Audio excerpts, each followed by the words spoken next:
ஆ, திரும்ப சொல்லு. அது பொண்ணு இல்லைங்க சார், பொம்மை தான் சார்.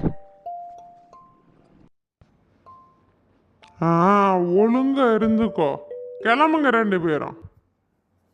சும்மா அங்கங்க நின்றுக்கிட்டு ஏதாவது சண்டை போட்டுக்கிட்டு டிராஃபிக்கை பிளாக் பண்ணிக்கிட்டு இருக்க வேண்டியது. கிளம்புங்கடா. டேய் வாடா வாடா, ஓடிடுவோம்டா. டேய் சோமு, நம்ம திரும்பவும் போய் அவனுங்கள பிளாக் பண்ணோம்னு வையேன், ஏதாவது பிரச்சனை பண்ணுவானுங்க. நம்ம பின்னாடியே போவோம்டா. அவன் எங்க கூட்டிட்டு போய் அந்த பொண்ணை இறக்குறாங்கன்னு பாப்போம்டா. நீ வாடா, ஃபாலோ பண்ணுடா. டேய் என்னடா, அதே மனநல காப்பாத்துக்கே வந்துட்டானுங்க. ரொம்ப நல்லதா போச்சுடா. இருடா, என்னதான் செய்யறாங்கன்னு பார்ப்போம்.